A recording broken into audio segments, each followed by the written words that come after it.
Bonjour Isabelle Martin, vous êtes du CLEMI de l'Académie de Bordeaux, c'est ça? Data visualisation, donc je dirais pas Quesaco parce qu'on est quand même dans le Béarn, mais en gros c'est quoi la data visualisation? Alors la data visualisation, c'est une pratique qui est actuellement extrêmement développée dans les médias d'information.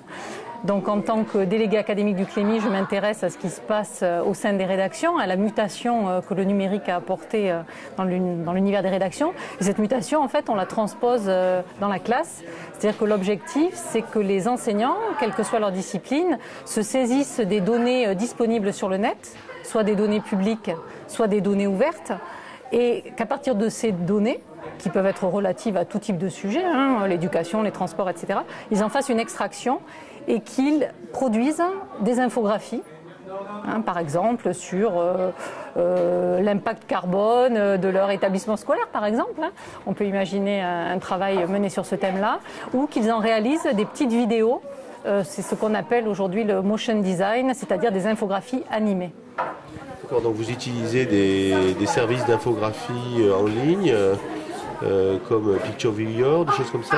Alors on utilise en fait des petits logiciels qui sont soit en version gratuite, soit en version payante, mais qui sont quand même accessibles. Donc pour des infographies, on utilise par exemple easel.ly ou Pic2Chart. Voilà, et puis après sur les petites vidéos d'infographie, de motion design, d'infographie animée, on va utiliser des petits supports type Powtoon. Enfin aujourd'hui, c'est vrai que le numérique a rendu très facile l'accès à la production de données via ces supports en fait. C'est vrai que c'est très tendance quand on parle des résultats des réseaux sociaux, d'usage, etc. On en voit tous les jours dans les médias. Dans un établissement scolaire, donc en quoi ça engage un peu plus les élèves? Alors ce qui est extrêmement intéressant, c'est toute la démarche préparatoire à la production d'infographie en fait. C'est-à-dire c'est une sorte de démarche d'enquête puisqu'on va choisir un thème.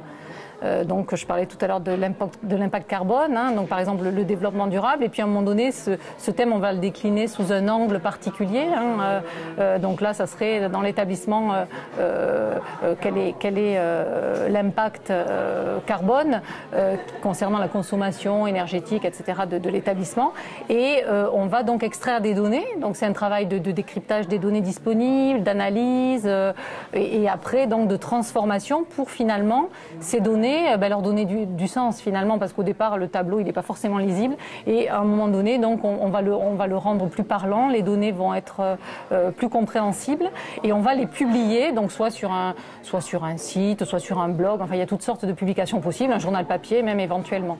Voilà, donc c'est tout ce travail de finalement qui va mettre en œuvre beaucoup de compétences, d'extraction, de choix, de transformation, de publication, de diffusion, qui est extrêmement formateur pour les élèves en fait.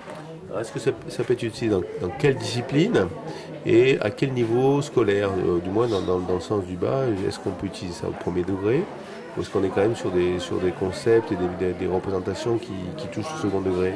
Alors en fait tout dépend de la base de données qu'on va donner. On peut le faire sur du premier degré, je pense, avec une base de données très simplifiée. Nous, on a choisi de travailler au niveau académique plutôt sur le second degré, donc collège et lycée. Donc au départ, on avait ciblé sur les enseignants de lycée plutôt sciences économiques et sociales, parce qu'ils ont déjà une pratique évidemment d'analyse des statistiques, des données. Donc c'était un public cible. Mais comme c'est un projet qui démarre, on a 5 ou 6 enseignants de sciences économiques qui sont engagés cette année dans l'académie, mais on a quand même voulu diversifier. Donc on a aussi des enseignants de collège, et on a, donc c'est assez varié, sur les 17 enseignants engagés dans l'académie, il y a quelques enseignants donc, de mathématiques, de lettres, d'histoire géo, technologie et documentalistes. Voilà. Donc c'est un panel, parce qu'on démarre et parce que c'est une démarche un peu avant-gardiste pour l'instant. Donc ces enseignants-là, on les accompagne.